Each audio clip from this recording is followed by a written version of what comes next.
ধেয়ে আসছে গাজওয়াতুল হিন্দ। পৃথিবীতে সবচেয়ে বড় যে ধর্মযুদ্ধ হবে সেটাই হলো গাজওয়াতুল হিন্দ, তথা হিন্দুস্তান ভারতের বিরুদ্ধে মুসলমান উম্মাহাদের যুদ্ধ। এই সম্মানিত যুদ্ধে নিশ্চিত মুসলমানরা বিজয় লাভ করবেন, সুবহানাল্লাহ।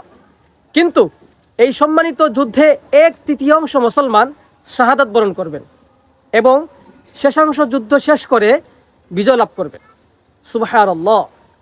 যারা এই সম্মানিত যুদ্ধে শাহাদাত বরণ করবেন ওনারা নিশ্চিত জান্নাতবাসী হবে। এবং যেসব মুসলমানগণ এই সম্মানিত যুদ্ধে বিজয় হয়ে গাজী হয়ে ফিরে আসবেন ওনারা ঈমান নিয়ে মৃত্যুবরণ করে জান্নাতবাসী হবেন, সুবহানাল্লাহ। আবার এই সম্মানিত যুদ্ধ থেকে যে সমস্ত নামধারী মুসলমানরা পালিয়ে যাবে তারা বেঈমান হয়ে মৃত্যুবরণ করবে, নাউজুবিল্লাহ। পবিত্র হাদিস শরীফে গাজওয়াতুল হিন্দ সম্পর্কে বলা হয়েছে এটা হবে কাফির মুশরিকদের সাথে মুসলমানদের পৃথিবীর ভিতর বৃহত্তম জিহাদ বা যুদ্ধ।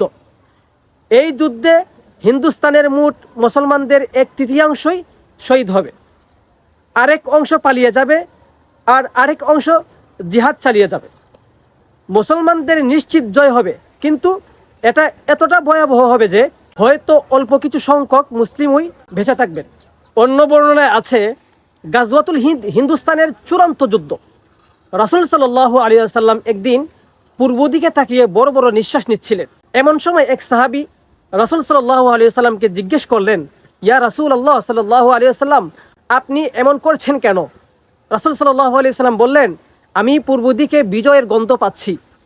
সাহাবাই কেরাম রাদিয়াল্লাহু আনহুম ওনারা জিজ্ঞেস করলেন, ইয়া রাসূলুল্লাহ, আপনি কিসের বিজয়ের গন্ধ পাচ্ছেন?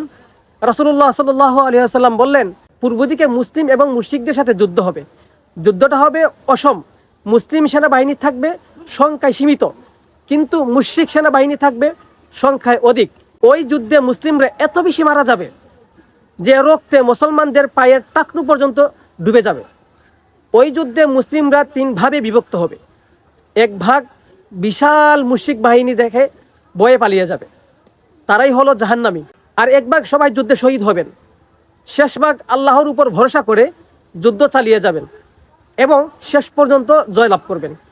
রাসূলুল্লাহ সাল্লাল্লাহু আলাইহি সাল্লাম বললেন, এই যুদ্ধ বদর যুদ্ধের সমতুল্য, সুবহানাল্লাহ। অর্থাৎ বদর যুদ্ধ সাহাবাই কেরাম যে সম্মান ইজ্জত পেয়েছেন, এই যুদ্ধে যারা ইন্তেকাল করবে অর্থাৎ শহীদ হবে, আল্লাহ রাব্বুল আলামিন তাদের স্তর ওই সমস্ত সাহাবাই কেরাম অর্থাৎ বদর যুদ্ধে সাহাবাই কেরাম রাদিয়াল্লাহু আজমাইনের স্তরের সাথে সমান করে নেবেন।